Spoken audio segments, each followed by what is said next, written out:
तो हम लोग बात करने वाले हैं एसी के बारे में। तो जो एसी होती है वो कैसे प्रोड्यूस होती है।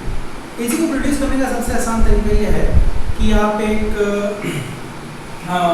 एक अल्टरनेटिंग कॉइल ले लीजिए, एक कॉइल ले लीजिए और उस कॉइल को मैग्नेटिक फील्ड में जब आप रोटेट कराओगे तो जो करंट प्रोड्यूस होगा उसे हम अल्टरनेटिंग करंट बोलते हैं। तो ये आप अपने 11th क्लास में देख सकते हो।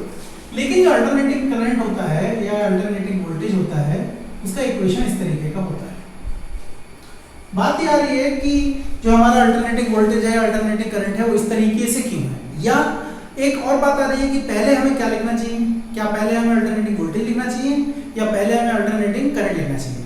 तो एक बात आप ध्यान से समझ लीजिए कि जब हम किसी इलेक्ट्रोमैग्नेटिक इंडक्शन की बात करते हैं तो इलेक्ट्रोमैग्नेटिक इंडक्शन में जो चीज़ होती है जरूर हमेशा वो होती है ईएमएफ। यानी कि अगर किसी कॉइल से एसोसिएटेड फ्लक्स चेंज हो रहा है तो जो फ्लक्स चेंज हो रहा है उसकी वजह से ईएमएफ होगा। लेकिन अगर लूप क्लोज है तो करंट होगा। तो ये जो हमने अभी क्वेश्चन पूछा था कि हमारे पास पहले क्या होना चाहिए, क्या हमारे पास पहले वोल्टेज होना चाहिए या क्या हमारे पास पहले करंट होना चाहिए। तो जैसे मैंने बोला कि जब इलेक्ट्रोमैग्नेटिक इंडक्शन होता है तो सबसे इंपॉर्टेंट चीज जो होती है वो ये होती है कि ईएमएफ तो हमेशा प्रोड्यूस होता है क्योंकि ईएमएफ फ्लक्स चेंज से एसोसिएटेड होता है। लेकिन अगर लूप क्लोज नहीं है तो ईएमएफ रहेगा लेकिन करंट नहीं रहेगा। ठीक, तो मोस्ट इंपॉर्टेंट पॉइंट यहाँ पे ये हुआ कि जब हम लोग कोई इस सेक्शन को डिस्कशन करने वाले हैं एसी को, तो सबसे पहले हमें वोल्टेज लेना चाहिए। तो हमने यहाँ लिखा V = Vm sin omega t। अब प्रॉब्लम ये हो रही है कि जब हम लोग V = Vm sin omega t को बोल रहे हैं तो हमें मेजर भी करना चाहिए। मेजर करने के लिए हमारे पास क्या चाहिए, मेजर करने के लिए हमारे पास कोई एक ऐसा इंस्ट्रूमेंट होना चाहिए जो इसको किसी तरीके से नोट कर पाए। तो हम लोग क्या यूज करते हैं, नॉर्मली वोल्टेज मेजर करने के लिए वोल्टमीटर यूज करते हैं। लेकिन वोल्टमीटर किस चीज का इस्तेमाल करता है, वोल्टमीटर में जब आप किसी पोटेंशियल को जोड़ते हो तो उस वोल्टमीटर का अपना एक रेजिस्टेंस होता है। उस रेजिस्टेंस की वजह से उस सर्किट में करंट फ्लो होता है और उस करंट की वजह से उसमें एक मैग्नेटिक फील्ड प्रोड्यूस होती है। तो आप क्या करते हो कि जो मैग्नेटिक फील्ड में उस कॉइल पे जो टॉर्क लग रहा है उस टॉर्क को आप क्या कहते हो कि एक स्प्रिंग के से तुलना करते हो, स्प्रिंग कांस्टेंट से तुलना करते हो और बताते हो कि अच्छा इतना और करंट इतना वोल्टेज लगाया तो इतना डिफ्लेक्शन हुआ। उसके बेसिस पे आपका वोल्टमीटर काम करता है।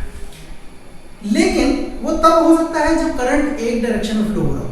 अभी जो मैंने बात बताई वो डीसी वोल्टमीटर की बात बताई। डीसी वोल्टमीटर की बात बताई मतलब देखो, जब आप किसी वोल्टमीटर में किसी कॉइल में अगर आप सेल को या बैटरी को जोड़ोगे तो करंट एक डायरेक्शन में फ्लो होगा। क्योंकि करंट एक डायरेक्शन में फ्लो हो रहा है तो मैग्नेटिक फील्ड एक डायरेक्शन में होगी जिसकी वजह से टॉर्क एक डायरेक्शन लगेगा। तो या तो सुई इस डायरेक्शन में जाएगी या इस डायरेक्शन में जाएगी। ठीक, तो डीसी तक के लिए तो ये ठीक है। लेकिन एसी में क्या प्रॉब्लम है, एसी में प्रॉब्लम है नॉर्मली एसी वोल्टेज को हम इस तरीके से लिखते हैं और एसी वोल्टेज को हम इस तरीके से दिखाते हैं। इसका अगर ध्यान से कर्व प्लॉट करो तो पहले देख लेते हैं कि ये कर्व होगा कैसा। आपको पता है कि साइन का कर्व कैसा होता है, इसको पूरे को थोड़ी देर के लिए थीटा मान लो तो साइन का कर्व ऐसा होता है। यानी कि ये 0 है, ये π/2 है, ये पाई है और ये 2 पाई है और ये 3 π/2 है। यानी कि π/2 पे ये अपनी मैक्सिमम वैल्यू यानी कि +1 पे होता है और 3 π/2 पे ये अपनी मिनिमम वैल्यू यानी -1 पे होता है। ठीक, नॉर्मली साइन का कर्व इस तरीके का होता है। लेकिन आप अगर ध्यान से देखो यहाँ Vm मल्टीप्लाई किया हुआ है तो अगर Vm की वैल्यू 1 है तो कोई बात नहीं है, 1 का 1 रहेगा। लेकिन अगर Vm की वैल्यू 2 है तो यही कर्व, ये कर्व मैंने किसका बनाया है, सिर्फ साइन थीटा का। लेकिन अगर मुझे 2 sin थीटा का कर्व बनाना पड़े तो कैसे बनाऊंगा मैं, कोई फर्क नहीं पड़ेगा, बिल्कुल सेम कर्व रहेगा। बस उस कर्व का जो पीक है वो +2 पे और -2 पे चला जाएगा। इसी तरीके से अगर आपके पास V = Vm sin omega t है और आप उसका कर्व बनाना चाहते हो तो उसका कर्व जो बनेगा वो इस तरीके से बनेगा। मतलब उसके पैटर्न पे कोई फर्क नहीं पड़ेगा। ये हो जाएगा +Vm और ये हो जाएगा आपका -Vm। ठीक है, तो ये हमारा कर्व का प्लॉट हुआ कि V = Vm sin omega t कैसे दिखेगा। तो जैसे अभी मैंने बोला कि डीसी वोल्टमीटर एक्चुअली मेजरमेंट करता कैसे है। डीसी वोल्टमीटर में जब आप वोल्टेज लगाते हो उसकी वजह से करंट फ्लो होती है और करंट एक डायरेक्शन में फ्लो होती है। एक डायरेक्शन में फ्लो होती है तो जिस पर टॉर्क लगता है वो टॉर्क को स्प्रिंग के टॉर्क से बैलेंस करते हैं। बैलेंस करने की वजह से वो वहां पे रुक जाता है और आप बोलते हो इतना वोल्टेज लगा। लेकिन अगर आप इसमें अगर मान लो सेम वोल्ट मीटर में आप ये कनेक्ट करो तो क्या होगा, तो होगा ये कि थोड़ी देर के लिए आपका जो सुई है वो उसमें एक पॉजिटिव पोटेंशियल लग रहा होगा वोल्ट मीटर में, तो करंट किसी एक डायरेक्शन फ्लो हो रहा होगा तो सुई एक तरफ जाएगी। लेकिन अगर दूसरी तरफ लग रहा होगा, थोड़ी देर हाफ साइकिल में दूसरी तरफ लगेगा तो सुई दूसरी तरफ जाएगी, तो मतलब सुई ऐसे ऑसिलेट करेगी। अगर आपकी ये फ्रीक्वेंसी बहुत कम है तो ये सुई ऐसे ऑसिलेट करती हुई दिखेगी। तो आपको ये समझ में नहीं आएगा मेजरमेंट करना क्या है। अच्छा, अगर आप इसकी फ्रीक्वेंसी बढ़ाते जाओ तो क्या होगा, तो बढ़ाते जाओ क्या होगा कि ये तेजी से करने की शुरू करेगी। एक टाइम ऐसा आएगा कि आपको रुकी हुई दिखाई देगी। क्यों रुकी हुई दिखाई देगी? क्योंकि सुई का एक इनर्शिया है और सुई को रेस्पॉन्ड करने के लिए टाइम चाहिए। तो मतलब इसका ये हुआ कि जब सुई पहले पॉजिटिव हाफ साइकिल में मान लीजिए सुई इधर जाने की कोशिश कर रही थी और नेगेटिव हाफ साइकिल में सुई इधर जाने की कोशिश कर रही थी, लेकिन जैसे ही सुई ने इधर जाने की कोशिश की उसी समय नेगेटिव साइकिल आ गया और अब वो इसको इधर ले जा रहा है। तो आपको सुई ऐसे एक जगह पे रुकी दिखाई देगी और आपको समझ में आएगा कि वोल्टेज 0 है। अब ये तो बात हुई हमारी एक्सपेरिमेंटल की, लेकिन वो होता क्यों है? तो जो चीज हम लोग मेजरमेंट करते हैं, जब डीसी का मेजरमेंट करते हैं तो डीसी तो कांस्टेंट है।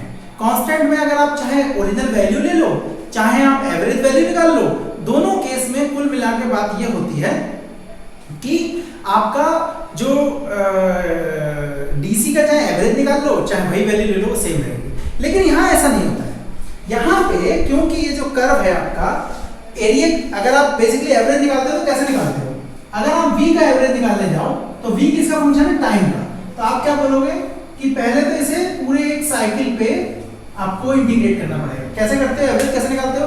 आप क्या करते हो? उस फंक्शन की सारी वैल्यूज को ऐड करते हो, divide by number of observation से डिवाइड करते हो।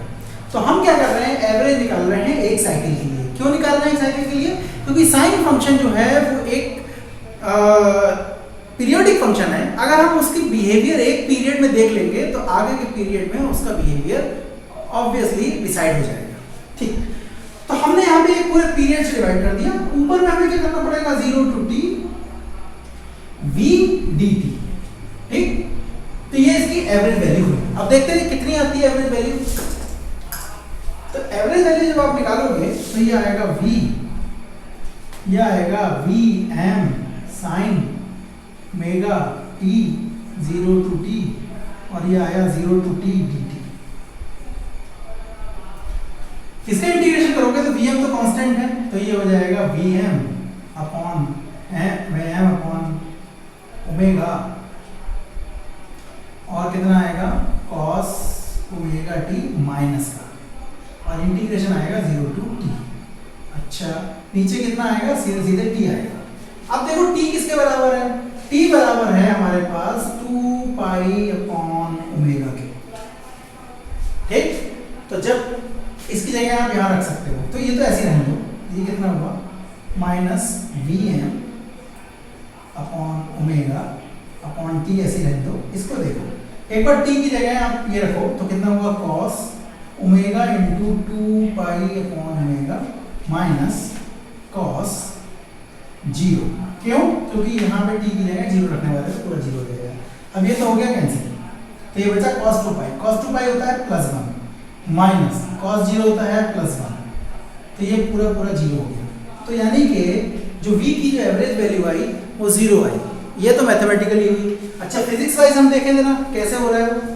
आपने देखा, आपको बताया गया है कि जो एवरेज होता है किसी चीज का तो वो बेसिकली उसका एरिया होता है। तो आपने क्या किया?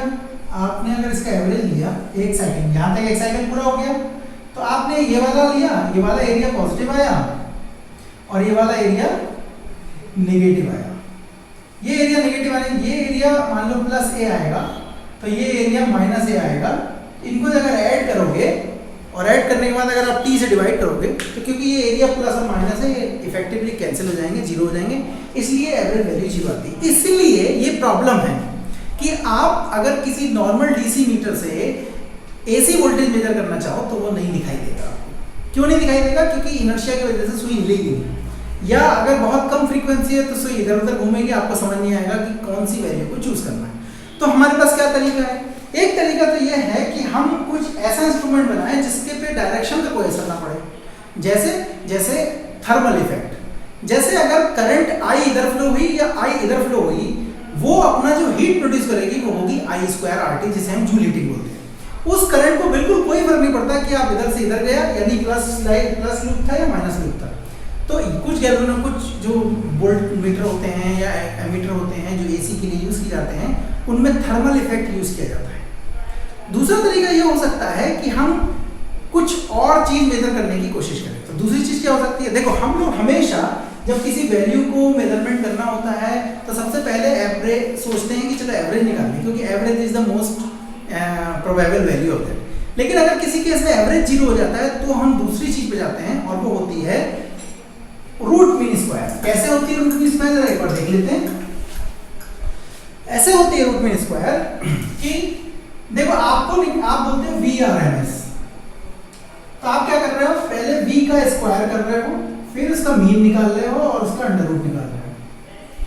क्या हुआ इससे, जब आपने V को स्क्वायर कर दिया तो जो नेगेटिव वाला पार्ट था वो प्लस हो गया, ठीक। तो वो जो कैंसिलेशन वाला इफेक्ट था वो अब खत्म हो गया। तो आपने पहले V को स्क्वायर किया, फिर उसका मीन निकाल लिया, और अब अंडर रूट क्यों कर रहे हैं, क्योंकि V को स्क्वायर करने से उसकी यूनिट चेंज हो गई। जो अगर V की यूनिट वोल्ट थी तो उसका स्क्वायर करने से उसकी यूनिट हो गई V स्क्वायर। तो आपको वापस यूनिट लाने का तरीका है कि आप अंडर रूट ले लो। इसलिए हमारे काम की जो दूसरी जो चीज होती है वो VRMS होती है। रिमेंबर, अगर जो हमारा AC वोल्टेज है उसका अगर मीन 0 नहीं आ रहा होता, एवरेज वैल्यू 0 नहीं आ रही होती, तो शायद हम इस बारे में नहीं सोचते। सोच सकते हैं, तब भी सोच सकते हैं, लेकिन फर्स्ट लेवल पे we always try to handle the situation using the mean value. तो अब क्योंकि हमारी मीन वैल्यू 0 आ गई है, इसलिए अब हम ये कोशिश कर रहे हैं कि दूसरे किसी पॉइंट पे जाने की कोशिश कर रहे हैं। तो दूसरा पॉइंट क्या हो सकता है, VRMS। तो क्या करना है, जैसा लिखा है वैसा करते चल जाओ। क्या करना है, बेसिकली हमें V स्क्वायर का एवरेज निकालना है, और V स्क्वायर का एवरेज निकाल के फिर उसका अंडर रूट निकाल देंगे। अंडर रूट निकालना बहुत बड़ी बात नहीं, हम कर लेंगे। तो V स्क्वायर का एवरेज कैसे होगा, वैसे ही होगा 0 to t sin square omega t dt, और यहाँ आ जाएगा Vm स्क्वायर। अच्छा, यहाँ कितना होगा, 0 to t dt। देखो इसका स्क्वायर नहीं होगा, एवरेज निकालने के लिए तुम क्या कर रहे हो, उस फंक्शन को स्क्वायर कर रहे हो, उसकी सारी वैल्यूज को ऐड कर रहे हो, और नंबर ऑफ वैल्यूज से डिवाइड कर रहे हो, नंबर ऑफ ऑब्जर्वेशन से डिवाइड कर रहे हो। तो फंक्शन का स्क्वायर कर रहे हो, तो यानी कि अब आप उसके स्क्वायर का मीन निकाल रहे हो, लेकिन मीन की डेफिनेशन तो यहाँ तक है ना, तो आपने सिर्फ इसलिए इसको स्क्वायर किया, इसको स्क्वायर नहीं किया। अच्छा, तो ये साइन स्क्वायर का ओमेगा टी का इंटीग्रल हमें नहीं पता है, तो हम इसको तोड़ सकते हैं। क्या तोड़ सकते हैं, हम इसको लिख सकते हैं Vm square integral 1 minus cos 2 omega T upon 2 dt। ठीक है, अब जरा ध्यान से देखो, ये दो इंटीग्रेशन में टूटेगा, एक तो ये वाले में और एक ये वाले में। यहाँ तो 1/2 आएगा, 1/2 का इंटीग्रेशन सीधे सीधे 0 to t पे जो है वो Vm स्क्वायर इंटू t/2 आ जाएगा। लेकिन ये क्या है, cos ओमेगा टी। देखो आपका फंक्शन चाहे sin ओमेगा टी हो, चाहे cos ओमेगा टी हो, चाहे sin 2 ओमेगा टी हो, चाहे cos 2 ओमेगा टी हो, उसको किसी चीज से कोई फर्क नहीं पड़ता है। क्यों नहीं फर्क पड़ता है, क्योंकि फाइनली वो पीरियोडिक टेबल है। बस फर्क कितना है कि उसका पीरियड छोटा या बड़ा हो जाता है अगर 2 ओमेगा टी या ओमेगा t/2 हो।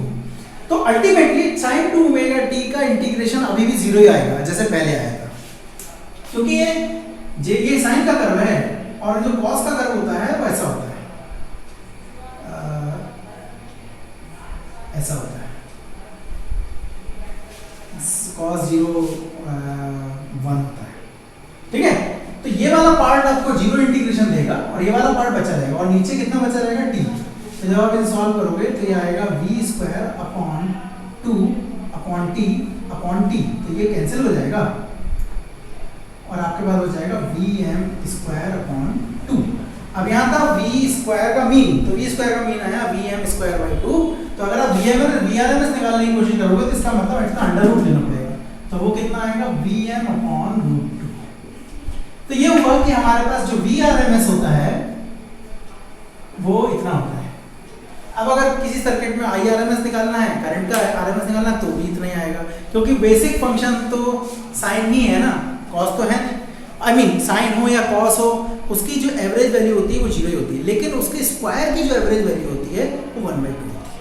ठीक है, तो ये याद रखना। इसलिए V mean of V is 0, but mean this VRMS is never zero, which is Vm upon root 2. Vm upon root 2 मतलब Vm क्या है, जो साइन कर्व था उसकी जो मैक्सिमम वैल्यू थी वो Vm थी, ठीक है। किसी बुक में V नॉट लिखी होती है, किसी बुक में Vp लिखी होती है, Vp मतलब पीक वैल्यू, ठीक है। तो ये हमारा डिस्कशन था कि कैसे हमारी VRMS नॉन जीरो होती है और नॉर्मल मीन जो होता है वो जीरो होता है, ठीक है। और कोई डाउट होगा तो हमसे बात कर सकते हैं।